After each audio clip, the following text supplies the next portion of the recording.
Hello दोस्तों, नमस्ते भाई, गुड इवनिंग। कैसे हैं आप लोग? युवराज, भुवाली, इस्माइल, मोनिका, महादेव, कैसा महसूस कर रहे हैं आप लोग? तो हमने रेशियो सफलतापूर्वक समाप्त कर दिया। रेशियो में फिक्स टाइप के सवाल हम काफी ज्यादा कर चुके हैं, ठीक है भाई। क्रॉस मल्टीप्लिकेशन मेथड भी हमने कल डिटेल में जाना। चलिए, रेशियो की शीट नंबर 2 हम सॉल्व कर लें। यस ज्योतिराज, हमारी बुक बाइलिंगुअल है। सवाल नंबर 11, मैंने बोला था एक नेक्स्ट टाइप में बताऊंगा भैया आज। देखिए, ये टाइप बहुत ज्यादा इंपॉर्टेंट है, इससे पेपर में काफी ज्यादा सवाल आ रहे हैं। ठीक है भाई, तो हम शुरू करें मेरे प्यारे बच्चे। ये टाइप बैंकिंग में और एसएससी में बहुत ज्यादा फेमस है, ठीक है ना? ध्यान से समझिएगा। The ratio of the number of boys to number of girls in school is of 640 students is 5:3। एक स्कूल में 640 स्टूडेंट है, जिसमें बॉयज और गर्ल्स की संख्या का जो रेशियो है वो 5:3 है। आप बोलोगे जी सर बिल्कुल। If 30 more girls are admitted in the school, यदि 30 और लड़कियां स्कूल में शामिल होती हैं, then how many more boys should be admitted. तो कितने और लड़के स्कूल में एडमिट होने चाहिए जिससे कि बॉयज और गर्ल्स की संख्या का रेशियो 14:9 हो जाए? बताइए कौन करेगा? तो सबसे पहले बात बताइए, एक स्कूल में, विद्यालय में विद्यार्थी 640 है, जिसमें बॉयज गर्ल्स की संख्या का रेशियो 5:3 है। तो कोई बताएगा कितने बॉयज हैं कितने गर्ल्स हैं? भाई 5 बॉयज है 3 गर्ल्स हैं, तो टोटल हो गया जी 8। सवाल में 8 की वैल्यू 640 दे रखी है 80 गुना, तो 5 की वैल्यू भी 80 गुना हो जाएगी 400, और 3 की वैल्यू भी 80 गुना हो जाएगी 240। इसका मतलब मेरे दोस्तों 400 बॉयज हैं और 240 गर्ल्स हैं।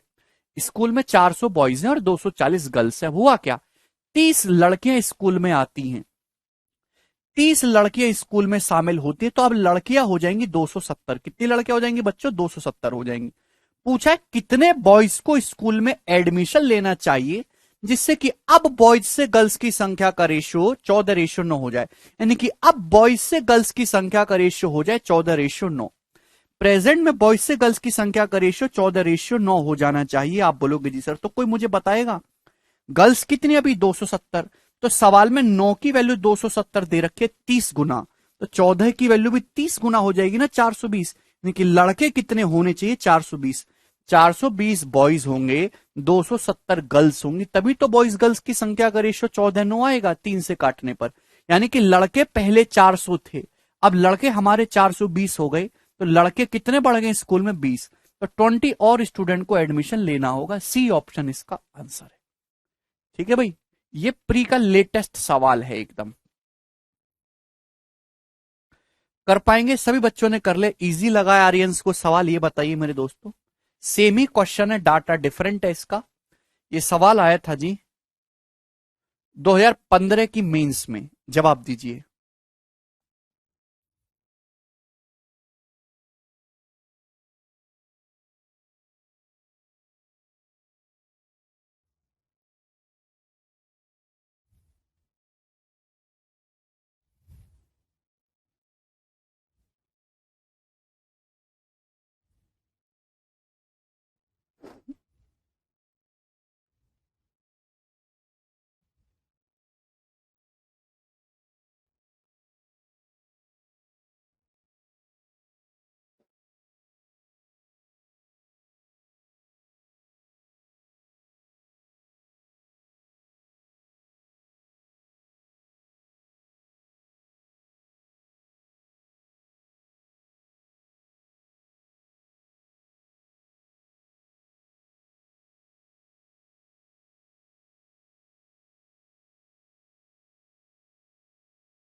हाँ, बेसिक क्वेश्चन है, बताइए। एक स्कूल में 1554 स्टूडेंट है, जिसमें बॉयज और गर्ल्स की संख्या का रेशियो 4:3 है। तो एक स्कूल में 1554 स्टूडेंट हैं दोस्तों, जिसमें बॉयज गर्ल्स की संख्या का रेशियो कितना? 4:3। कुछ दिनों के बाद 30 गर्ल्स स्कूल में शामिल हो जाती हैं और कुछ लड़के लेकिन छोड़ के भाग जाते हैं। में लड़के डरावनी आई है, लड़के छोड़ के भाग गए। इसका रिजल्ट ये हुआ कि बॉयज से गर्ल्स की संख्या का रेशियो 7:6 हो गया। तो आपसे पूछा है, बताइए कितने बॉयज ने स्कूल को छोड़ा था? The number of boys who left the school is. जवाब दीजिए। Very good Rahul. अगर 1554 स्टूडेंट है जिसमें बॉयज गर्ल्स का रेशियो 4:3 है, तो हैं कितने स्टूडेंट? 7 टोटल। 4 3 7, 7 की वैल्यू अगर 1554 है तो कितने गुना है? 222 गुना। 7 दूनी 14 एकम, 7 दूनी 14 एकम, 7 दूनी 14, 222 गुना। तो अगर एक की वैल्यू 322 है तो 4 की वैल्यू कितनी हो जाएगी? 888। 3 की वैल्यू 666, यानी कि 888 बॉयज है और 666 गर्ल्स हैं। अब हुआ क्या? 30 लड़के स्कूल में शामिल होती हैं। 30 लड़के स्कूल में शामिल होते तो अब लड़कियां कितनी होगी? 696, 696 लड़कियां होंगी। पूछा है कि कितने लड़के स्कूल छोड़कर चले गए अगर अब बॉयज गर्ल्स की संख्या का रेशियो 7:6 हो गया। बॉयज गर्ल्स की संख्या का रेशियो दोस्तों हो गया अब 7:6। सवाल में 6 की वैल्यू 696 दी है 116 गुना, तो 7 की वैल्यू भी 116 गुना हो जाएगी ना, 700 और 112 यानी कि 812, यानी कि 812 बॉयज हैं दोस्तों, अब 812। क्लियर? तो पहले बॉयज कितने थे? 888। अब बॉयज कितने रह गए? 812। तो कितने लड़के छोड़ के चले गए भाई स्कूल? यानी कि 76। 76 बॉयज स्कूल छोड़ के चले गए हैं और ए ऑप्शन इस क्वेश्चन का आंसर है।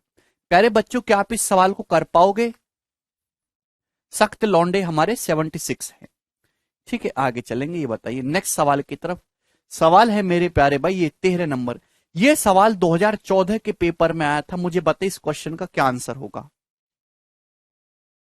जल्दी से।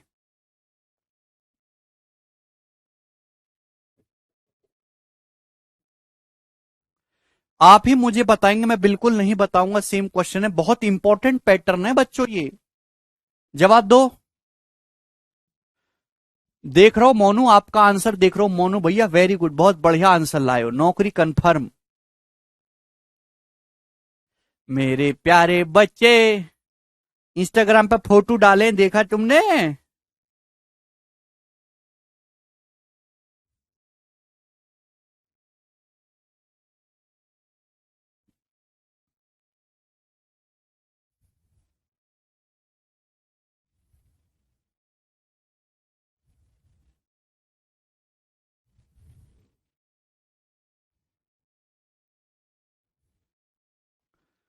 टें टें टें टें टें टें टें टें टें।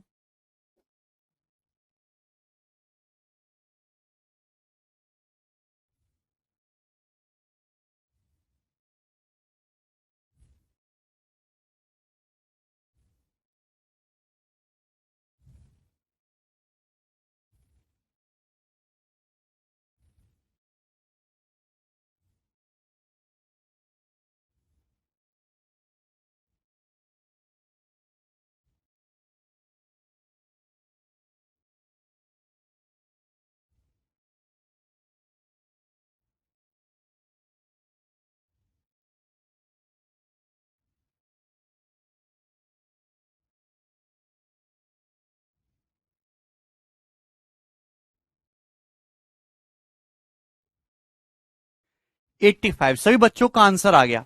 देखिए, जिसका इस सवाल का आंसर ना हो आए तो घर में कोई छोटा बालक आगा होगा ना, छोटा बच्चा, उससे जाके अपने कान पर रहपटे खाओ। ठीक है भाई, सजा लो उससे। सवाल नंबर 14 बताइए। देखिए, ये थोड़ा सा अलग क्वेश्चन है। बताइए भैया जी, कौन करेगा इस प्रश्न को? जिस बच्चे ने सवाल करके बता उसकी नौकरी बढ़िया लगेगी। बताइए। The ratio of number of boys and girls in school was 5:3। सवाल की लैंग्वेज आपके लिए समझना जरूरी है, अलग प्रश्न है ये। एक स्कूल में बॉयज और गर्ल्स की संख्या का जो रेशियो 5:3 है, ठीक है, कोई प्रॉब्लम नहीं। Some new boys and girls were admitted to the school. कुछ नए लड़के और लड़कियां स्कूल में शामिल होते हैं 5:7 के रेशियो में। ठीक है। कुछ नए बॉयज और गर्ल्स स्कूल में शामिल होते हैं 5:7 के रेशियो में। At this the total number of student in the school become 1200। अब स्कूल में मेरे दोस्तों टोटल जो स्टूडेंट है वो 1200 हो जाते हैं। And ratio of boys and girls change to 7:5। और बॉयज और गर्ल्स की संख्या का रेशियो बदल के हो जाता है 7:5। The number of student in the school before new admission. तो आपसे पूछा नए एडमिशन से पहले स्कूल में कितने स्टूडेंट थे, ये जवाब दीजिए। पहली बात तो आप मुझे एक बात बताओ भाई, नए एडमिशन से पहले स्कूल में स्टूडेंट थे 5:3 के रेशियो में, यानी कि टोटल 8। तो आंसर 8 का मल्टीपल होगा, ये ऑप्शन नहीं हो सकता। ये ऑप्शन तो हो ही नहीं सकते थे। दो दो ऑप्शन बच गए। अब मैं किसी एक को चेक कर लूंगा, अगर आंसर फिट बैठ गया तो ठीक है और नहीं बैठा तो गलत है। बताओ कौन सा चेक कर लूं? जैसे मैंने 960 मान लिया ऑप्शन से कि शुरू में 960 स्टूडेंट थे। भाई मान लिया कि 960 स्टूडेंट थे शुरुआत में, 960। क्लियर है? अब एक बात सुनिए, जिसमें बॉयज गर्ल्स का रेशियो 5:3 था, तो 960 को 5:3 के रेशियो में बांटोगे तो 8 की वैल्यू 960, 1 की वैल्यू 120, तो 5 की वैल्यू 600 और 3 की वैल्यू 360। तो 600 बॉयज थे, 360 गर्ल्स थी। आप बोलोगे जी सर बिल्कुल सही। अब क्या हुआ? कुछ नए बॉयज और गर्ल्स स्कूल में शामिल हुए, नए लड़के लड़के स्कूल में शामिल हुए 5:7 के रेशियो पे। जो नए लड़के लड़कियां आए हैं वो 5:7 के रेशियो में आए। और अब स्कूल में स्टूडेंट हो गए 1200, स्कूल में 1200 स्टूडेंट हो गए, जिसमें बॉयज गर्ल्स 7:5 के रेशियो में है। तो 1200 को 7:5 में बांटेंगे तो 700 बॉयज होंगे और 500 गर्ल्स होंगी। अब भाई पहले कितने बॉयज थे? 600 बॉयज थे, अब 700 हो गए, तो 100 बॉयज आए हैं। पहले 360 लड़कियां थी, अब 500 होंगी, तो 140 लड़कियां आई हैं। तो जो नए स्टूडेंट आए बॉयज गर्ल्स वो किस रेशियो में है? 20 से काटेंगे तो 20 पंजे 100, 20 सत्ते 140। हाँ जी, 5:7 के रेशियो में नए लड़के लड़कियां आए हैं। ये सेटिस्फाई हो रहा है, ऑप्शन एक करेक्ट है, ये इनकरेक्ट हो जाएगा, ये इसका आंसर है।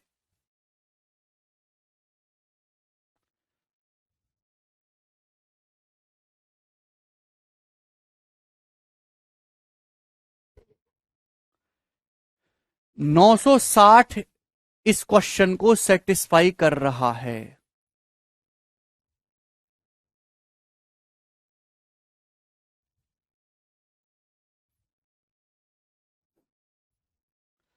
अरे बोलो सर, क्या ये क्वेश्चन ऑप्शन से ही सॉल्व होगा? एग्जाम में यही अप्रोच बेस्ट रहेगी। हाँ, जिसको ये ऑप्शन से नहीं समझ आया है या वो नहीं करना चाहता तो बेसिक से भी कर सकता है। ये दो इक्वेशन वाला सवाल है भैया। भाई जैसे एक स्कूल में बॉयज गर्ल्स है 5:3 के रेशियो में, यानी कि स्कूल में अगर 5x बॉयज हैं तो गर्ल्स कितनी है? 3x। अगर स्कूल में बॉयज 5x हैं तो गर्ल्स कितनी है? तो आपका जवाब होगा सर जी 3x गर्ल्स है 3x। ये बात समझ में आ रही है? हुआ क्या? नए लड़के लड़के स्कूल में शामिल हुए 5:7 के रेशियो में। नए लड़के लड़कियों ने एडमिशन लिया स्कूल में 5:7 के रेशियो में, यानी कि अगर 5y बॉयज आए हैं, 5y बॉयज आए हैं तो 7y गर्ल्स आई हैं। अगर बॉयज 5y आए हैं, नहीं भाई रेशियो हटाएंगे वेरिएबल आएगा, सपोज 5y बॉयज आए 7y गर्ल्स आई हैं, तो अब बॉयज इतने हो गए, गर्ल्स इतनी हो गई। टोटल स्टूडेंट अब 1200 हो गए। उन 1200 में से बॉयज गर्ल्स 7:5 के रेशियो में है। 1200 स्टूडेंट है। सवाल को 3-4 बार पढ़ो, पढ़ो सवाल को पहले 3-4 बार, तब समझ में आएगा। 1200 में बॉयज 7:5 के रेशियो में, तो बॉयज कितने? 700 और गर्ल्स कितनी है यहाँ पे? 500। तो यहां दो इक्वेशन, दो वेरिएबल बन गए, इनको आप सॉल्व कर लेंगे, आपको आंसर हो जाएगा 5-7। बेटा बॉयज गर्ल्स का शिवानी ढंग से पढ़ो। बिल्कुल हिमांशु, ये दूसरा तरीका होगा इस सवाल को करने का। फिर मेरे प्यारे भाई इस सवाल को आप क्रॉस मल्टीप्लीकेशन मेथड से भी कर सकते हो। थोड़ा दिमाग लगाइए, क्रॉस मल्टीप्लीकेशन मेथड से कैसे करेंगे जी ये सवाल? क्रॉस मल्टीप्लीकेशन मेथड से जवाब दो आप, बोलो। देखिए थोड़ा दिमाग लगाना होगा, दिमाग भगवान ने दिमाग लगाने के लिए दिया है।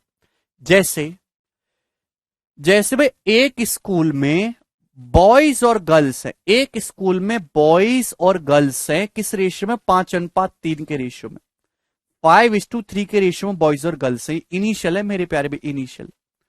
एक स्कूल में शुरुआत में बॉयज गर्ल्स की संख्या का रेशियो 5:3 के रेशियो में। अब कुछ नए बॉयज और गर्ल्स स्कूल में शामिल होते हैं 5:7 के रेशियो में। मुझे नहीं पता कितने बॉयज आ रहे हैं कितने गर्ल्स आ रहे हैं, चेंज आपको दे रखा है। सपोज स्कूल में अगर 5x बॉयज आते हैं तो गर्ल्स कितनी आती हैं? 7x। अगर स्कूल में 5x बॉयज एडमिशन ले रहे हैं तो गर्ल्स कितनी आई हैं? 7x। और ऐसा होने के बाद बॉयज और गर्ल्स के एडमिशन हो जाने के बाद अब फाइनली स्कूल में 1200 स्टूडेंट हो गए। फाइनली स्कूल में 1200 स्टूडेंट हैं, जिसमें बॉयज गर्ल्स का रेशियो 7:5 है, बॉयज गर्ल्स का रेशियो 7:5 है। आप बोलोगे जी सर सवाल को 3-4 बार पढ़ो, 3-4 बार, तब तुम्हारी बुद्धि में घुसेगा। तो यहां मल्टीप्लाई करेंगे तो आप बताइए 5×5 = 25, 7×3 = 21, डिफरेंस आएगा जी 4 यूनिट। आप बोलोगे जी सर 4 यूनिट, क्या इसमें कोई समझने वाली बात है? नहीं, 4। देखेंगे 7×7 = 49, 5×5 = 25, 49 और 25 कितना आ जाएगा डिफरेंस? 24x। तो 4 की वैल्यू 24x आ गई, 24x। 4 की वैल्यू 24x आ गई। आप बोलोगे हाँ जी सर 4 की वैल्यू 24x आ गई। ये क्या है? ये इनिशियल रेशियो का मल्टीप्लायर है, इनिशियल रेशियो का मल्टीप्लाइंग फैक्टर। भाई शुरुआत में कितने स्टूडेंट थे? शुरुआत में थे 8 स्टूडेंट। भाई शुरुआत में कितने स्टूडेंट थे? 8, 8 यूनिट। भाई आपको ये तो निकालना है कि एडमिशन से पहले स्कूल में कितने स्टूडेंट थे, तो 8 थे। अगर 4 की वैल्यू 24x है तो 8 की वैल्यू कितनी होगी? 48x। यानी कि शुरुआत में 48x स्टूडेंट थे प्यारे भाई। 4 की वैल्यू अगर 24x है तो शुरुआत में 8 यूनिट थे, 8 यूनिट का मतलब 48x। शुरुआत में स्कूल में 48x स्टूडेंट थे, 48x स्टूडेंट थे। 5x boys, 7x girls, 12x नए आए हैं। 48x शुरू में थे, 12x नए आए हैं, 5x boys 7x girls. 48x में 12x जोड़ूंगा तो कितना आ जाएगा? 60x। यानी कि अब स्कूल में 60x स्टूडेंट है, जबकि अब स्कूल में स्टूडेंट है कितने? 1200। तो सवाल में 60x की वैल्यू 1200 है, तो x कितना है? 20। तो इनिशियली स्कूल में कितने स्टूडेंट थे? 48×20 यानी कि 960। 960 इस क्वेश्चन का आंसर है। ये क्रॉस मल्टीप्लाई मेथड से हो गया।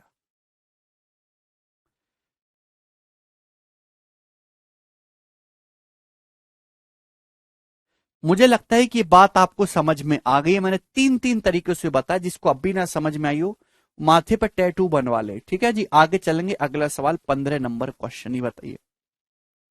टुन्नू कुमार यादव, तुम्हें समझ में आ गया भैया? टुन्नू, ए टुनवा, 15वां सवाल बताइए। ये सवाल एमटीएस के पेपर में आया था 7-8 साल पहले।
हमारे बाबू का बर्थडे है ना विराज का, 29 मई को। तो उसकी तैयारियों में बिजी हैं। तो दोपहर का जो समय मिलता है 3-4 घंटे, उसमें जो है मैं शॉपिंग करने जाता हूँ। कभी उसके जूता, कभी कपड़े, कभी कुछ कभी कुछ, कभी खिलौना, कभी ये बुक कभी वो बुक। तो पूरी दोपहर उसी में निकल जाता है, जिससे मैं आराम नहीं कर पाता।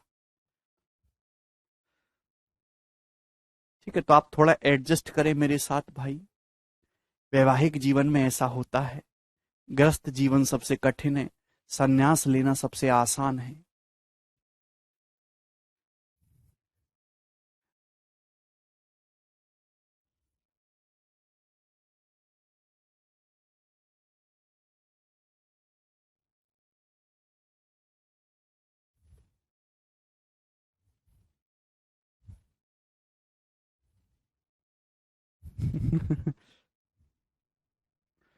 चलिए बताइए जी, इस क्वेश्चन का क्या आंसर है? सवाल number 15।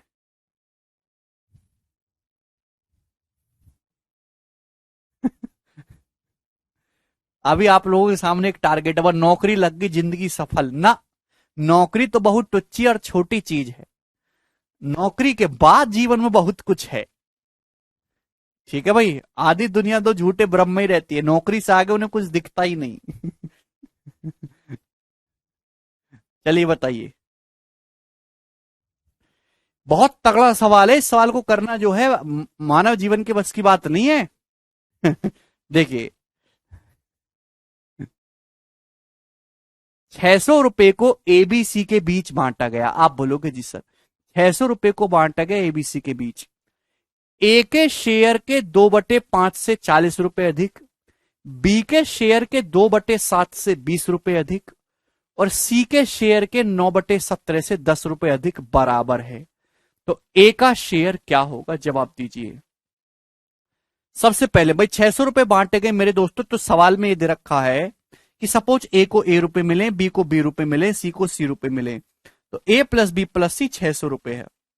Now question is saying that कि ए के शेयर से ए के शेयर के 2/5 से 40 रुपए ज्यादा है, वो बराबर है किसके बराबर है मेरे दोस्तों? बी के शेयर के 2/7 से, बी के शेयर के 2/7 से 20 रुपए ज्यादा है भाई, वो बराबर है सी के शेयर के 9/17 से 10 रुपए ज्यादा है। इक्वल है मेरे दोस्तों, इक्वल। तो आपसे पूछा है ए का शेयर क्या होगा, ये आपके सामने दे रखा है। अगर सॉल्व करेंगे तो इसको सॉल्व करने में आपको बहुत ज्यादा समय चला जाएगा मेरे दोस्तों। पूछा है ए का शेयर क्या होगा, आप बताइए सवाल का आंसर क्या हो सकता है? एक तो तरीका हिट एंड ट्रायल अंदाजे से, जब आपका भगवान भी साथ दे और आपको जो है राह भी दिखाई जाए। भाई सवाल के आंसर इंटीजर है, ए का जो भी शेयर होगा बटे 5 करना होगा, बी का जो भी शेयर होगा बटे 7, यानी कि बी का जो शेयर होगा वो 7 का मल्टीपल होगा, सी का जो शेयर होगा वो बटे 17 यानी कि 17 का मल्टीपल होगा। ये यहां से आसान लग रहा है भाई, थोड़ा ना कभी कभी जुगाड़ भी लगाया जाता है। सी का जो भी शेयर होगा वो बटे 17 करने पर आएगा, ये सबसे आसान है ढूंढना। तो आप बताओ भाई, या तो ऑप्शन से करो भाई कि भाई पहले 150 मान लेते, फिर 175, फिर 160, 140, इस हिसाब से, ठीक है ना। सी का जो भी शेयर होगा वो ऐसा होगा जिसका बटे 17 आसानी से किया जा सके। तो एक ही चीज दिमाग में आती है, एक ही आसान सा नंबर दिमाग में आता, कहीं ऐसा तो नहीं कि सी का शेयर 170 हो। अगर सी का 170 है, आप यहां पे रखेंगे 170 से 17 10 बार जाएगा अभी, तो 9 2 90 10 100 हो जाएगा। ये कितनी वैल्यू आ जाएगी फिर? 100। ये 100 आ जाएगा कि नहीं? सी अगर 170 170/17 10 10 निम्मा 90 प्लस 10 100, सी ये जो है ये 100 आ जाएगा। अगर ये 100 है तो ए कितना आएगा? 100 माइनस 40 60, 60 का 5/2 गुना करोगे यानी कि 150। ये 150 आ रहा है, 150 मुझे ऑप्शन में भी दिख रहा है। बी कितना आएगा भाई? 100 माइनस 20 80, 2 से 80 40 बार जाएगा, 40 सत्ते 280, और ये बी आया है 280। क्या है जोड़ने पर 300 हो रहा है? 170 150 320 और 280, बिल्कुल 600 हो रहा है जोड़ने पर, एकदम सही है मेरा अजम्पशन। तो यानी कि 150 इस क्वेश्चन का आंसर है।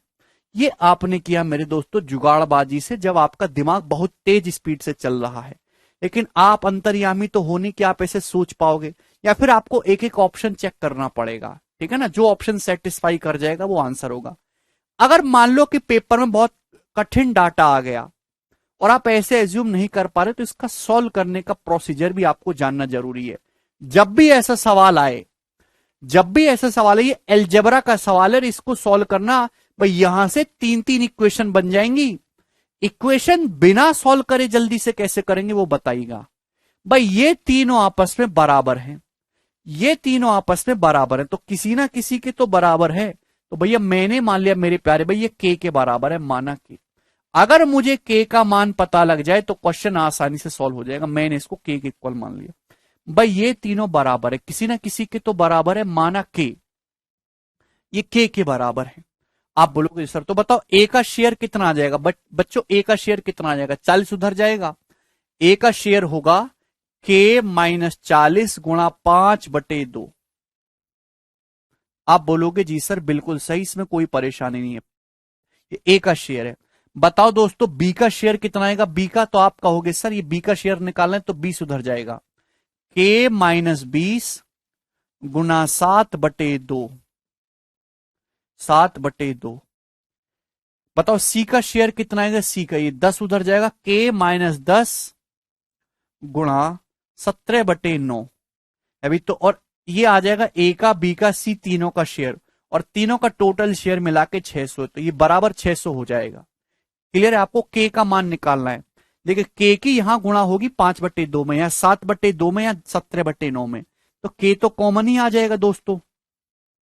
भाई यहाँ के की 5/2 में या 7/2 में, या के की 17/9 में, 5/2 प्लस 7/2, 12/2, 6 हो जाएगा, 6 प्लस 17/9 आ जाएगा मेरे दोस्तों। आप बोलोगे जी सर कोई दिक्कत नहीं, के की 5/2 में, के की 7/2, के की 17/9, 5/2 प्लस 7/2, 12/2, 6 आ जाएगा।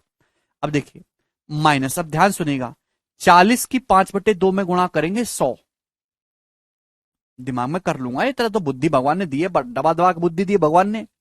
40 पंजे 200/2, 100, और 2 से 20 से कितनी बार जाएगा, 10 सत्ते कितना हो जाएगा, 170 है भाई, 70, तो माइनस का 170 आ जाएगा, -170, और -170/9 बराबर कितना आ जाएगा मेरे दोस्तों, 600।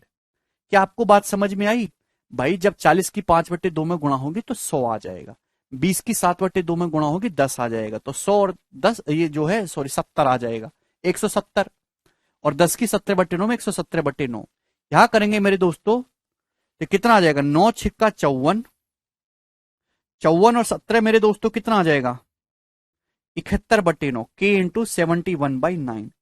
आप बोलोगे जी सर बराबर 600 प्लस, भाई ये सब उधर चला जाएगा, 9 गुणा 117 प्लस ये 10 गुणा 117, 1700/9। आप बोलोगे हाँ जी सर बिल्कुल बहुत बढ़िया। भाई ये तो 9 गुणा 170 प्लस 170, तो 10 गुणा 170 हो जाएगा ना, 1700/9। अब ये देखिए 5400 प्लस 1700, 54×7 = 61 होता है, 61×10 = 71, ये भी 7100/9 हो जाएगा, 7100/9। यहां से कैंसल आउट होगा तो के की वैल्यू सॉल्व करके 100 आ गई। तो जो आप अंदाजे से निकाल रहे वो आपने सॉल्व करके निकाला, यहां से के का मान 100 आ गया मेरे प्यारे भाई, के 100 आ गया। अब आपको निकालना है ए का शेयर, तो ए का शेयर तो ये है, तो अगर आपको ए का शेयर निकालना है मेरे प्यारे भाई तो के की जगह 100 रख दीजिए, 100 माइनस 40 60, 60 का 2.5 गुना 150 रुपए, तो ए का शेयर आ जाएगा। तो जब भी कोई ऐसा सवाल आएगा तो आप इस तरीके से सॉल्व कर सकते हैं। डायरेक्ट कैसे करना है, ऑप्शन का यूज करना है थोड़ा बहुत, वो मैंने आपको सिखाया, जुगाड़बाजी। आगे चलेंगे अगले सवाल की तरफ, सवाल नंबर है 16। कोई भी टाइप हम छोड़ेंगे नहीं, ये बताइए इस क्वेश्चन का क्या आंसर है, बताओ।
भरपूर समय दिया मैंने सॉल्व करने का, बहुत सारे बच्चे सॉल्व को नहीं कर पाए। बैंकिंग के पेपर का स्पेशल क्वेश्चन है, देखिए समझिएगा ध्यान से, है ना।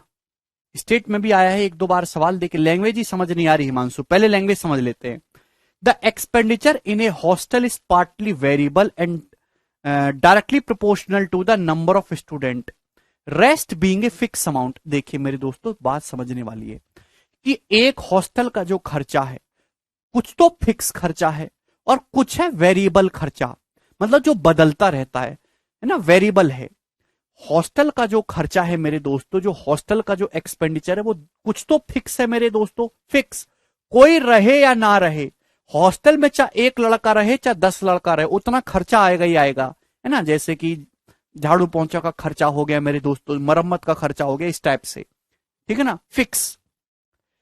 और कुछ वेरिएबल खर्चा, मतलब जैसे जैसे स्टूडेंट बढ़ेंगे वैसे वैसे आपका खर्चा भी बढ़ता जाएगा मेरे प्यारे भाई, ठीक है ना। तो वेरिएबल जो है बदलता रहता है, जो आंशिक रूप से चर है वो डायरेक्टली प्रोपोर्शनल टू है नंबर ऑफ स्टूडेंट के, ठीक है भाई। अगर 120 स्टूडेंट हॉस्टल में रहते हैं तो खर्चा आता है 8400 रुपए, और अगर 150 स्टूडेंट हॉस्टल में रहते हैं तो खर्चा आता है मेरे दोस्तों 10,000 रुपए। तो आप बताइए 330 स्टूडेंट का खर्चा कितना है, कैसे करेंगे। देखिए पहले मुझे आपको लिख के समझाना पड़ेगा, लेकिन ये सवाल बिना लिखे सॉल्व हो सकता है। मुझे देखिए एक बात समझने की कोशिश करिए, हॉस्टल का जो खर्चा है कुछ तो फिक्स है, बाकी डिपेंड करता है मेरे दोस्तों नंबर ऑफ स्टूडेंट पे, है भाई। वी मतलब वेरिएबल खर्चा है मेरे दोस्तों, है ना, वेरिएबल, ये डिपेंड करता है स्टूडेंट की संख्या पे कि स्टूडेंट्स हैं कितने। आप बोलोगे जी सर बिल्कुल सही, नंबर ऑफ स्टूडेंट्स पे। मेरे प्यारे भाई अगर 120 स्टूडेंट है तो खर्चा 8400 आएगा, क्या मतलब है भाई, फिक्स खर्चा तो होना ही होना है। आप बोलोगे हाँ जी सर, भाई एक स्टूडेंट का खर्चा सपोज 20 रुपए है, तो 120 स्टूडेंट का खर्चा ये हो जाएगा मेरे दोस्तों 120 भी, ये आ जाएगा मेरे दोस्तों 8400 के बराबर, ये दिया हुआ है।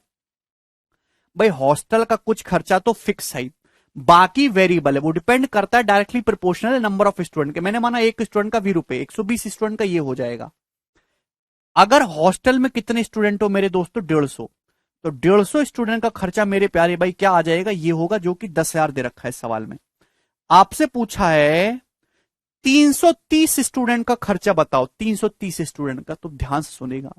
आपके सामने दो इक्वेशन ये दे रखी हैं, अगर आप देखो भाई इसमें से अगर आप देखोगे तो 30 स्टूडेंट का वेरिएबल खर्चा कितना है मेरे दोस्तों, 30 स्टूडेंट का वेरिएबल खर्चा 1600 रुपए है, 1600 रुपए। गैप देखेंगे ना भाई, यहां से 150 में से 120 घटाएंगे 30 स्टूडेंट का खर्चा 1600 रुपए है। आप बोलोगे हाँ जी सर बिल्कुल, डिफरेंस से निकाल लेंगे, फिक्स निकालने की जरूरत ही नहीं है समर्थ। आपसे पूछा 330 स्टूडेंट का, आप बताओ 150 स्टूडेंट तो ऑलरेडी हैं, मुझे 330 का निकालना है, तो मैं अगर इसमें 180 स्टूडेंट का खर्चा और जोड़ दूं तो ये 330 स्टूडेंट का आ गया ना टोटल खर्चा। भाई फिक्स तो है ही है, फिक्स प्लस 330 स्टूडेंट का खर्चा आप जो निकाल कर देंगे तो आ जाएगा कि नहीं। आप बोलोगे जी सर, अगर 30 स्टूडेंट का 1600 है तो 180 का कितना होगा, 6 से गुणा करेंगे ना, 6 से 9600, तो प्लस 9600 रुपए इसमें और ऐड कर देंगे, तो यानी कि 330 स्टूडेंट का जो खर्चा होगा वो 19,600 रुपए होगा, और बी ऑप्शन इस क्वेश्चन का आंसर है।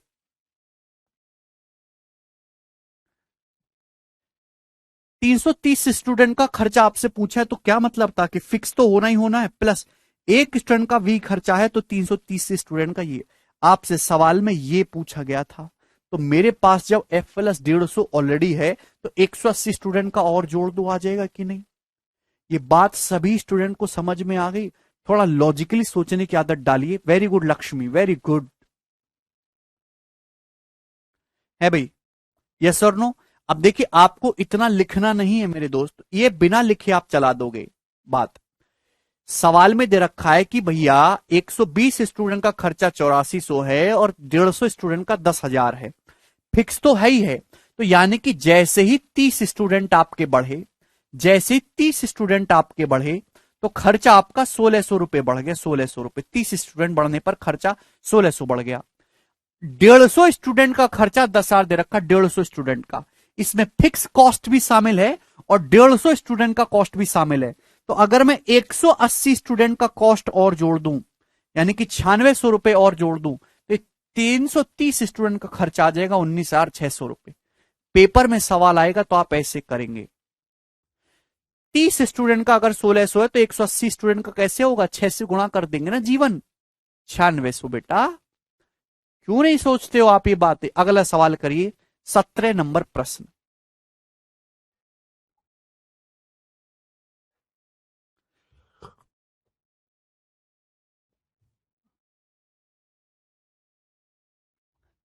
सुब्राता कह रहे math is easy but language is difficult. अच्छा, अच्छा। शादी का कब प्लान है आपकी, कब कर रहे हो शादी।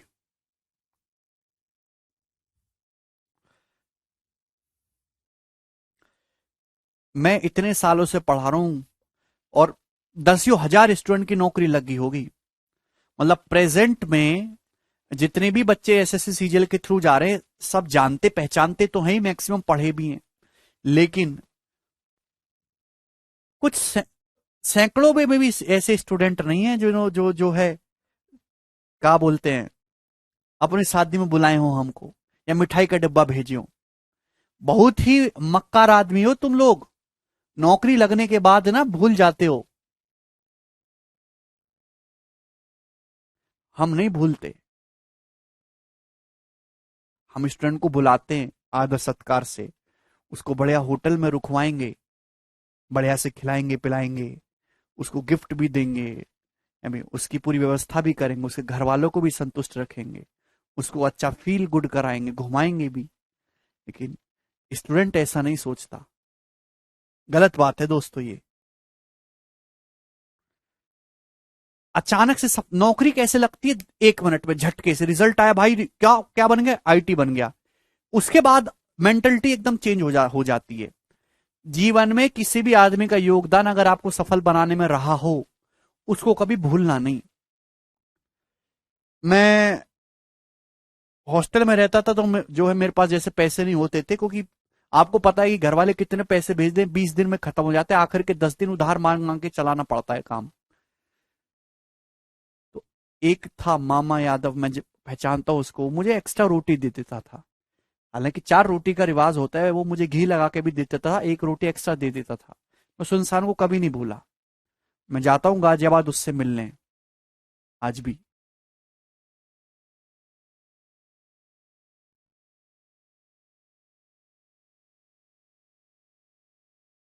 और सबसे ज्यादा तो ऊपर वाली लड़कियां हैं।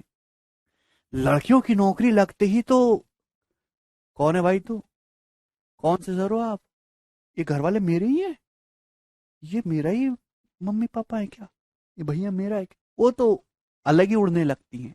ऐसा नहीं करना बेटा, पाँव जमीन पर ही रखने हैं आपको, उड़ना नहीं है कभी भी।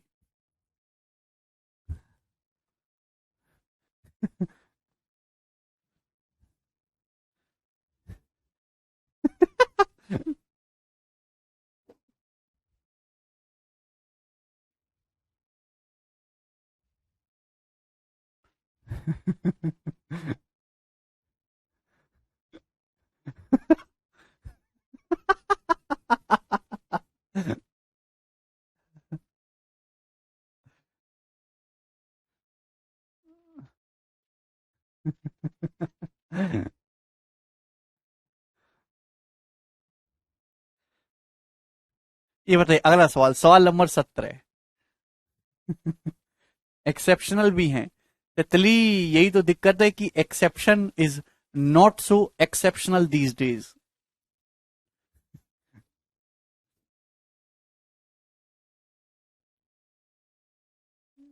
अच्छा रवि, ध्यान रखा करो यार अपने, उसका स्कूल के टीचर्स का ध्यान रखा करो, अपने पुराने दोस्तों का।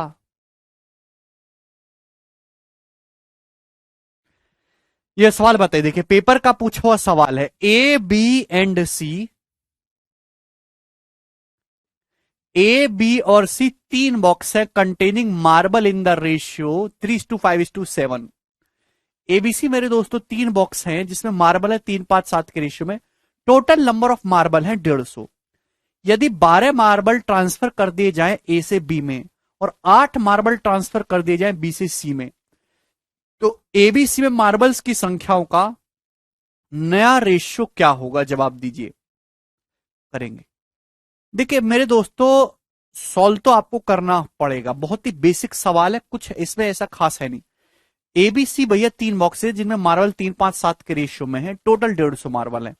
तो 150 को 3:5:7 बांटेंगे तो 3, 5, 8, 7, 15, टोटल 15 हो रहा है ना। 15 किलो 150 है तो 3 की वैल्यू 30, 50, 70, ये मार्बल है एबीसी में। अब हुआ क्या, ए से बी में 12 मार्बल ट्रांसफर कर दिए जाते, इसमें से 12 मार्बल निकाले, 30 में से 12 निकाले और 12 निकाल के बी में डाल दिए। आप बोलोगे जी सर, अब बी से 8 मार्बल निकाल के जो हमने सी में डाल दिए, अब यहां से 8 मार्बल निकाल के हमने सी में डाल दिए तो यहां 78 हो जाएंगे। तो अब रेशियो ये हो जाएगा कि नहीं हो जाएगा? आप बोलोगे आंसर रेशियो हो जाएगा। 78 में 13 आता है मेरे दोस्तों, 13 आना चाहिए, एक ही ऑप्शन में आ रहा है बी, ये करेक्ट है। सवाल समाप्त। 50 और 12 - 8 4 54 हो जाएगा मेरे दोस्तों। तो 50 4 54, आप बोलोगे हाँ जी सर बहुत बढ़िया, वेरी गुड सर। भाई किससे चला जाएगा मेरे दोस्तों? 6 से। 6 × 18, 6 × 9 = 54 और 6 × 13, 3:9:13।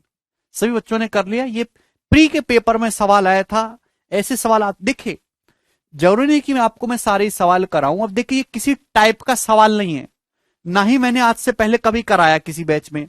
अभी अचानक से आए तो आपकी मानसिक बुद्धि इतनी तेज होनी चाहिए, इतनी विकसित हो जानी चाहिए, इतनी प्रैक्टिस करके कि आप ऐसे सवाल अगर फर्जी लैंग्वेज के एग्जामिनर बना के दे देता तो आप उन्हें खुद से कर पाओ। ठीक है ना? ये बताइए अगला सवाल, नेक्स्ट टाइप, सवाल नंबर 18। बताओ जी इस क्वेश्चन का आंसर क्या होगा? बहुत बढ़िया सवाल है, बिल्कुल करवाएंगे Harish. A gold broke into three parts. The ratio of weight of three parts is 3:4:5. The price of gold is directly proportional to its square weight, to weight of its. Okay. If there is a loss of 23,500 after breaking gold, then what was the starting price of gold? क्या आप ये सवाल समझे हैं? देखिए सबसे पहले ये सेकंड लाइन आपके लिए जो है इंपॉर्टेंट है कि गोल्ड का जो प्राइस है मेरे दोस्तों वो उसके वेट के स्क्वायर के डायरेक्टली प्रोपोर्शनल है। गोल्ड का जो प्राइस है मेरे प्यारे भाई, वो गोल्ड का जो भी टुकड़ा होगा उसके वेट के स्क्वायर पे डिपेंड करता है। यानी कि जो वेट का रेशियो होगा उसके स्क्वायर में प्राइस का रेशियो होगा। क्लियर? अभी जो वेट का रेशियो होगा, गोल्ड का जो प्राइस है वो गोल्ड के टुकड़े के वेट के स्क्वायर पे डिपेंड करता है। अब एक बड़ा टुकड़ा था, एक गोल्ड का टुकड़ा था, आपने उसको 3 पार्ट में ब्रेक कर दिया है ना, और तीनों पार्ट के जो वेट हैं, वेट का रेशियो 3:4:5 है। तो आप मुझे एक बात का जवाब दो कि भाई जो बड़ा टुकड़ा होगा, जो ओरिजिनल टुकड़ा होगा वो 12 किलो का होगा कि नहीं? जो ओरिजिनल टुकड़ा होगा वो 12 किलो का होगा। 12 किलो के टुकड़े के 3 आपने टुकड़े कर दिए, एक 3 किलो का, एक 4 किलो का, एक 5 किलो का। छोटे छोटे 3 टुकड़े कर दिए, 3 किलो का, एक 4 किलो का, एक 5 किलो का। तो जो बड़े टुकड़े का वेट होगा 12 केजी होगा।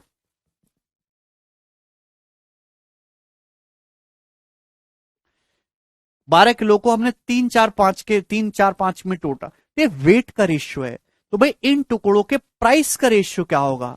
भाई ओरिजिनल टुकड़े का जो प्राइस है वो 12 का स्क्वायर 144, इसका जो प्राइस है 9, इसका प्राइस है मेरे दोस्तों 16 और इसका प्राइस है मेरे प्यारे भाई 25। तो ये रेशियो है मेरे प्यारे भाई प्राइस का है भाई। क्लियर है? यानी कि अगर ओरिजिनल टुकड़े का प्राइस 144 है, ओरिजिनल टुकड़े का प्राइस 144 है, तो इन तीनों टुकड़ों का जो टोटल प्राइस है वो कितना है? तो आपका जवाब होगा सर जी 50 यूनिट। इन तीनों टुकड़ों का जो प्राइस है वो कितना? 50 यूनिट। आप बोलोगे जी सर। अब एक बात का जवाब दीजिए, हालांकि मैं ऑप्शन से समझ गया हूं कि इस सवाल का आंसर एक ही है, बी है भाई। अगर ओरिजिनल टुकड़े का प्राइस 144 यूनिट है तो इन तीनों टुकड़ों का टोटल प्राइस है 50 यूनिट। सवाल में बोला कि ब्रेक करने की वजह से 23,500 का नुकसान हुआ। नुकसान हुआ कितना है? ओरिजिनल टुकड़े का प्राइस 144 था, इन तीनों का 50 है, 144 में से 50 घटाएंगे 94, 94 यूनिट का नुकसान हुआ है। और नुकसान आपको हुआ है मेरे दोस्तों 23,500 रुपए का। आप बोलोगे हाँ जी सर बिल्कुल सही बात, 23,500 रुपए का टोटल नुकसान हुआ। तो 94 जो यूनिट है, हाँ रेशियो की ये कल रेशियो समाप्त हो जाएगा। 94 यूनिट के लिए 23,500 किससे आ रहा है? 47 से। 47 दूनी और 47 पंजी, दो की वैल्यू 500 है मेरे दोस्तों, तो एक की वैल्यू 250, ये 250 गुना है, 250 टाइम्स है। आप बोलोगे जी सर बहुत बढ़िया, ऑस्कर गोस टू यू, 250 गुना है। तो सोने की ओरिजिनल कीमत, सोने की जो ओरिजिनल कीमत है वो 144 यूनिट है, तो 144 यूनिट की वैल्यू पूछे तो 144 गुना 250। आप बोलोगे मेरे दोस्तों हाँ जी सर बिल्कुल आपने सही बोला। ठीक है, 250 को 1000/4 लिखेंगे ना तो 36,000 हो जाएगा। 36,000 इस क्वेश्चन का आंसर है। ठीक है भाई, मैंने डायरेक्ट देख लिया था कि जो ओरिजिनल टुकड़े का वेट है भाई, अगर किसी सोने के टुकड़े को 3 4 5 में ब्रेक किया तो ओरिजिनल वेट होगा 12, प्राइस होगा 12 का स्क्वायर 144, यानी कि आंसर 144 का मल्टीपल होगा। 144 में 9 आता है, 9 16 निम्न 144, तो आंसर 9 से कटने वाला होगा। 9 से ना ये कट रहा है ना ये ना ये, एक ही ऑप्शन कट रहा था, बी ये करेक्ट है। हाँ कपिल, आगे चलेंगे। प्रॉफिट लॉस या जो चैप्टर ठीक लगेगा भाई इसको शुरुआत करेंगे। बताए 19 नंबर, ये सवाल एग्जाम का पूछा हुआ है एसएससी में, ये पूछा हुआ है बैंकिंग में। जवाब दीजिए इस क्वेश्चन का क्या आंसर है? वेरी गुड निकिता, ये जवाब दीजिए।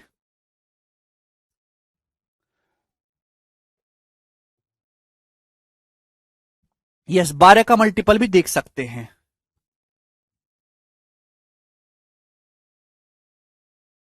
इन 12 का मल्टीपल तो 30,000 भी है, नहीं है क्या 12 का मल्टीपल? प्राइम नंबर का मल्टीपल देखेंगे।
हो जाएगा छोटू। आया जी किसी का आंसर? देखिए इस सवाल में बहुत ही अच्छा लॉजिक है जो आपको समझने वाली बात है। The cost of diamond varies directly with square of its waist. सवाल में बोल रखा है कि हीरे की जो कीमत है, हीरे की जो कॉस्ट है, वो उसके वेट के स्क्वायर के डायरेक्टली प्रोपोर्शनल है। वेट के, डब्ल्यू मतलब वेट, वेट के स्क्वायर के प्रोपोर्शनल है। Diamond is broken into 3 parts whose weight are in the ratio 3-4-5। हीरे के टुकड़े को 3 पार्ट्स में ब्रेक किया गया 3-4-5 के रेशियो में। If diamond had broken into 3 part whose weight are in the ratio 9:5:2, यदि डायमंड के टुकड़े को 3-4-5 के रेशियो में ना तोड़ के अगर हम 9:5:2 के रेशियो में ब्रेक करते, then there would have been a further profit of 1,52,000। तो 1,52,000 रुपए का एक्स्ट्रा प्रॉफिट होता, अतिरिक्त लाभ होता। तो आपसे पूछा है डायमंड की, ओरिजिनल डायमंड की एक्चुअल कॉस्ट क्या है। एक बात बताइए, डायमंड के टुकड़े को आपने ब्रेक किया और जो डायमंड के टुकड़े का जो वेट है ना, उसके स्क्वायर का रेशियो है प्राइस। आप बोलोगे जी सर बिल्कुल सही बात। अब डायमंड का टुकड़ा तो एक ही है ना, उसको दो तरीके से ब्रेक किया गया भाई, 3-4-5 के रेशियो में और दूसरी बार 9:5:2 के रेशियो में मेरे दोस्तों। लेकिन टुकड़ा तो एक ही है, तो टोटल वेट तो सेम होना चाहिए ना। ये 3-4-7-5 12 हो रहा है, 12, 3-4-7-5-12 ये हो रहा है मेरे दोस्तों। 9-5-14-2-16, तो 12 और 16 को मेरे प्यारे भी सेम करना होगा। 12-16 को मेरे दोस्तों सेम करना होगा, 48-48। तो मैं जो मैंने ओरिजिनल वेट है ना मेरे प्यारे भी 48 मान लिया। जो ओरिजिनल वेट है मेरे प्यारे में, मैंने सोने का जो ओरिजिनल वेट है हीरे के टुकड़े का, वो 48 यूनिट मान लिया। 12-16 को सबसे पहले सेम करना होगा, यही साल में लॉजिक है 48। तो इस 12 को 48 बनाएंगे तो मेरे दोस्तों यहां पे 4 से गुणा आपको करनी होगी अभी मेरे दोस्तों, यानी कि 4×3=12, 4×4=16, 4×5=20। आप बोलोगे जी सर 16 को 48 बनाना है मेरे दोस्तों, तो 3 से आपको गुणा करनी होगी। 3×8=27, 3×5=15 और 3×2=6, है ना। ये भाई ये भी 48 हो रहा है टोटल, ये भी 48 हो रहा है। अब मेरे दोस्तों अगर मैं 12-16-20 के रेशियो में तोड़ूंगा तो टोटल प्राइस क्या होगा भाई, टोटल प्राइस ये होगा ना भाई, टोटल प्राइस तो ये होगा अगर मैं 12-16-20 में ब्रेक करूंगा। लेकिन अगर मेरे प्यारे भाई अगर इस रेशियो में ब्रेक करके अगर इस रेशियो में ब्रेक करूं तो टोटल प्राइस क्या होगा, तो आप बोलोगे जी सर मेरे प्यारे भाई, आप बोलोगे हाँ जी सर। ओरिजिनल टुकड़े का वेट था 48 यूनिट, तो ओरिजिनल टुकड़े का प्राइस है 48 का स्क्वायर यूनिट। आप बोलोगे जी सर 48 स्क्वायर।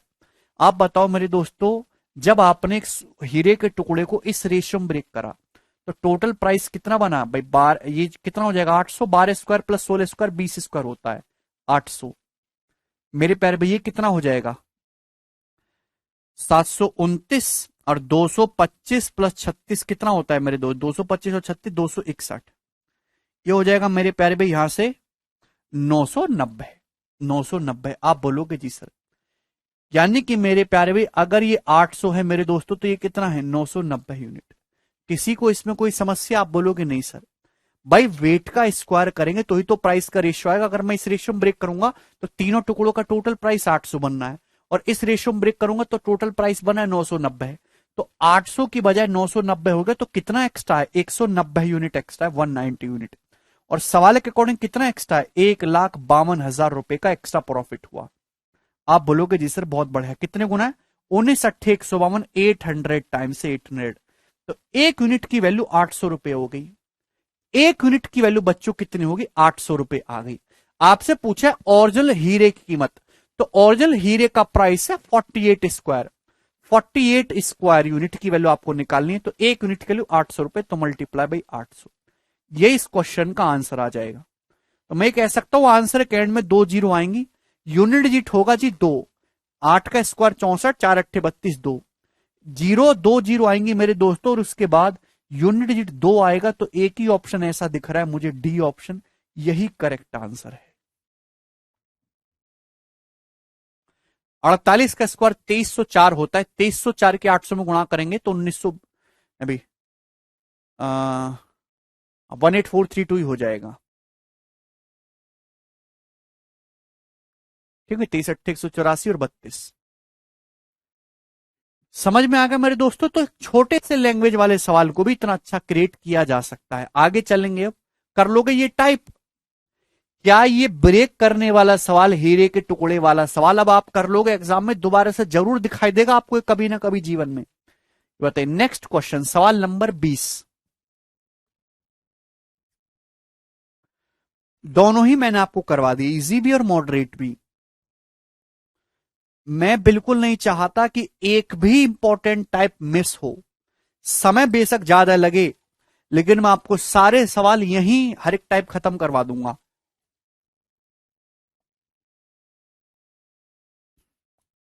करो।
हिमांशु कह रहे हैं सर आप मिलेनियर बन गए। हिमांशु ये क्या होता है? जैसे मैंने करा छोटी, बहुत ही देखिए बेसिक सवाल है, इस सवाल में कुछ भी ऐसा खास नहीं है।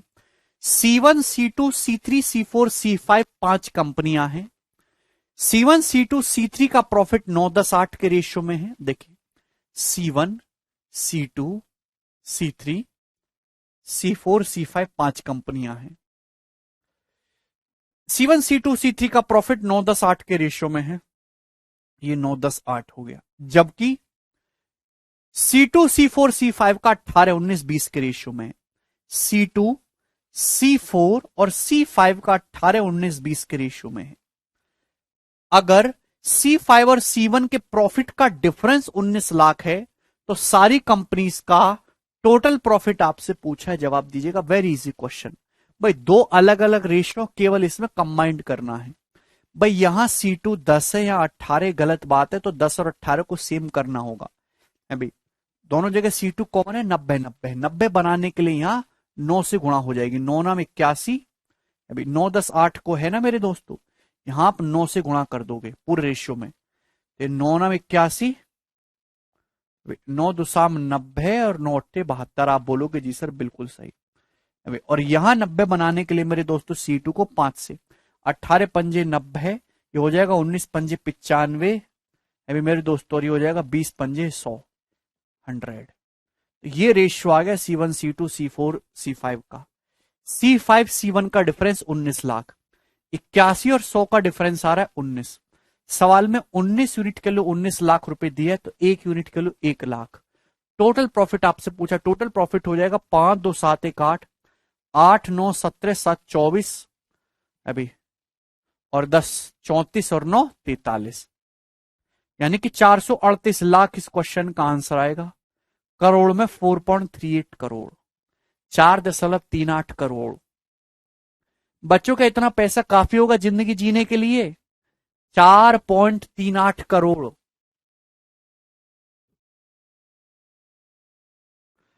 सरकारी नौकरी चाहिए कि 4.38 करोड़ चाहिए एक झटके में? क्या चूज करोगे?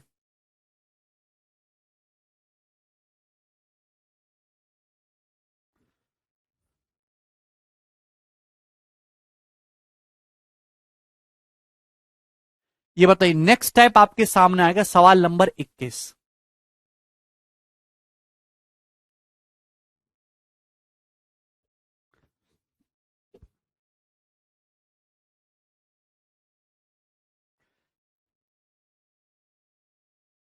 हाँ।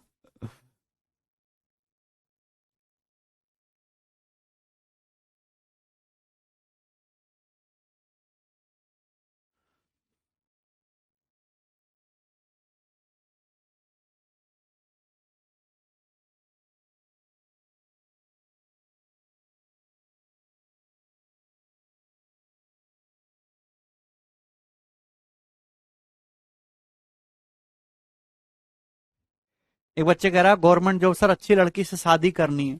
ये आजकल के लोगों की मानसिकता, और माँ बाप की तो खैर है ही। स्टूडेंट जो तैयारी कर रहे हैं उनकी मानसिकता भी इतनी खराब हो चुकी है, सड़ चुकी है, कि सरकारी नौकरी करते ही उनको अच्छी लड़की मिल जाएगी जो उनकी सारी बात मानेगी। जैसे वो कहेंगे वहां बैठ जा कोने में, तो कोने में बैठी रहेगी। आलू के पराठे बना, आलू का पसंद नहीं गोभी के बना, गोभी के नहीं मूली के बना, मूली के पसंद नहीं लोहे के बना, तो बना देगी एक बार में। है भाई, दिन भर तुम्हारी सेवा करेगी, हाथ पाम दबाएगी, कैटरीना कैफ को फेल करेगी, ट्रक भर के जो है दहेज लाएगी। ये सारी जो भी मैंने बातें बोली इसको अपने मन से बिल्कुल निकाल दो। ऐसा बिल्कुल भी नहीं है कि सरकारी नौकरी वालों को बहुत अच्छी लड़कियां मिली हैं। लड़कियां ऐसी ऐसी भी मिली है कि उन्होंने सरकारी नौकरी की बत्ती सी बना दी हो तुरंत।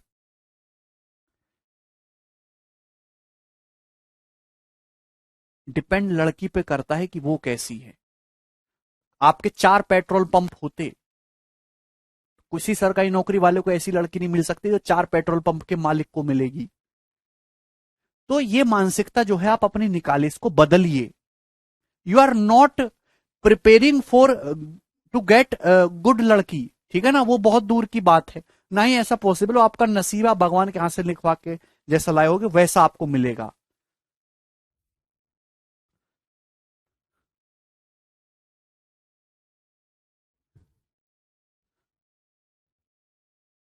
हमारी तो नहीं है सरकारी नौकरी, देखो। है भाई।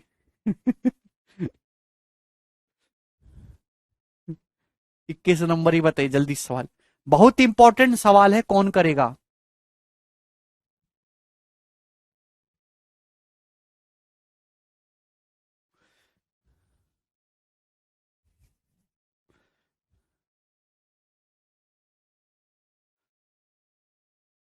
Yes, you are preparing to serve the nation. आप देश सेवा करने के लिए सरकारी नौकरी की तैयारी कर रहे हैं।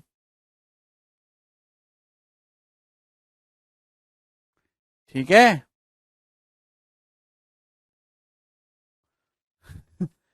ये बताइए अगला सवाल। बहुत बढ़िया सवाल है। सबसे पहले इस सवाल की लैंग्वेज आपको समझनी है, और मैं आपको इसका डायरेक्ट शॉर्टकट ही बता देता हूं मेरे दोस्तों। बेसिक के चक्कर में आपको पढ़ना ही नहीं, कई बार ये सवाल आया है। A fox chases a lion, समय बहुत खराब आ गया है, देखो।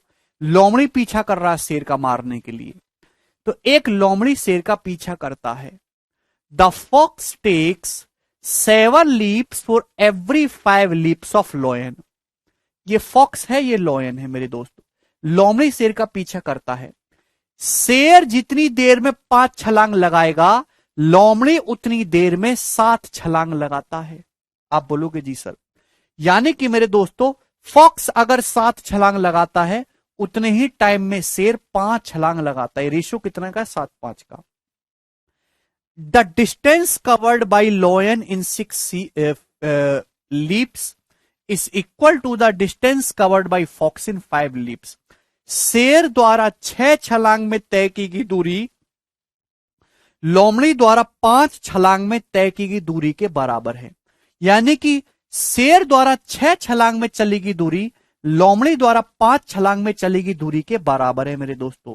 भाई शेर के नीचे शेर का डाटा लिखना है, लोमड़ी के नीचे लोमड़ी का डाटा लिखना है, और इन दोनों रेशियो को डिवाइड कर देंगे।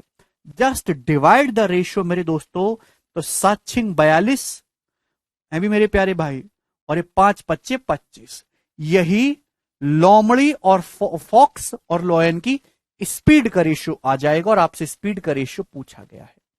तो जब भी ऐसा सवाल आएगा तो केवल आप इन दोनों रेशियो को डिवाइड कर दीजिए, आपका उत्तर आ जाएगा।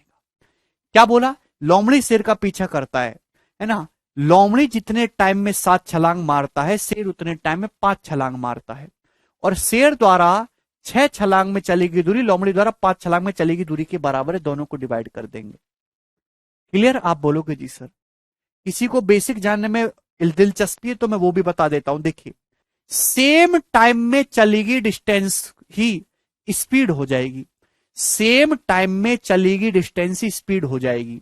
भाई जैसे मैं सपोज 3.5 घंटे में एग्जाम्पल ले रहा हूं, मैं जो है 3.5 घंटे में 100 किलोमीटर जाता हूं और आप 3.5 घंटे में 140 किलोमीटर जाते हैं, तो सेम टाइम लिया, सेम टाइम लिया मैंने।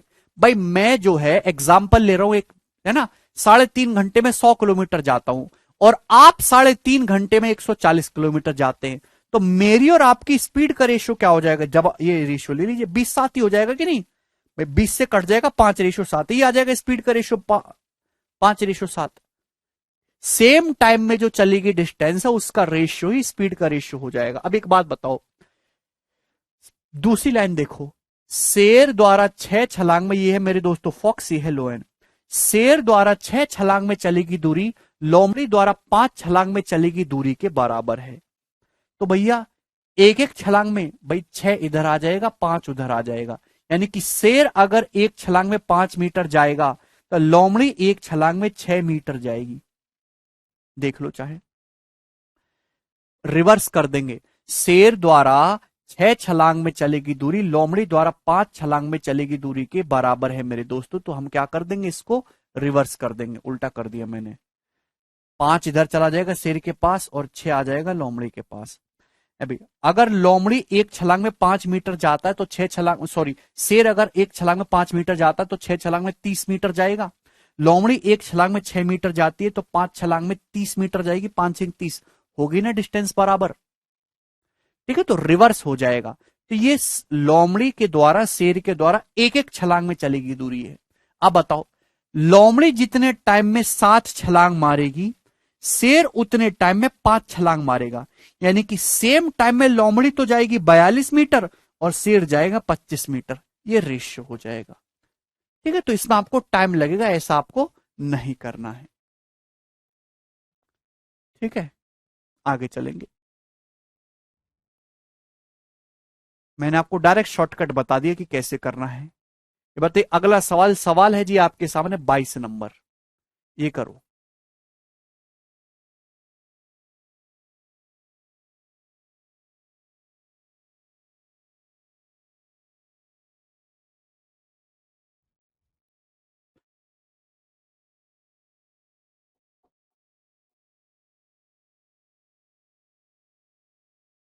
A dog takes 8 jumps for every 12 jumps of lion, and a fox takes 15 jumps for every 12 jumps of lion.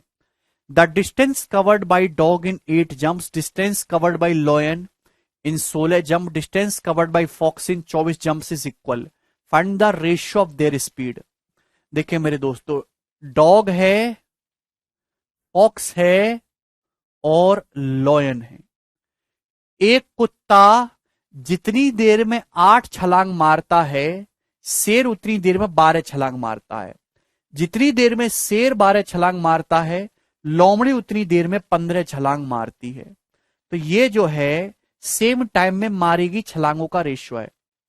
कुत्ते द्वारा 8 छलांग में चलेगी दूरी, शेर द्वारा 16 छलांग में चलेगी दूरी, लोमड़ी द्वारा 24 छलांग में चलेगी दूरी बराबर है, इक्वल है। ये रेशियो है। उनकी स्पीड का रेशियो पूछा है तो डिवाइड कर देंगे जस्ट। 8/8 1, 15/24, 3 पंजे 15, 3 अट्ठे 24, 4 तिया 12, या है भाई 4 तिया 12, 4 चौक, या फिर हम जो है 2 से काटेंगे, 2 छिक्का 12, 2 अट्ठे 16, पूरे को 8 से गुणा करेंगे तो 8/5/6। कुछ गड़बड़ कर दी क्या मैंने? एक कुत्ता जितनी देर में 8 छलांग मारता है उतनी देर में शेर 12, 15, 3 पंजे 15, 3 अट्ठे 24, 8 से 8 5 6 आ रहा उत्तर। ये तो ऑप्शन दिख ही नहीं रहा कोई। 2 छिक्का 12, 2 अट्ठे 16, 8/8 1,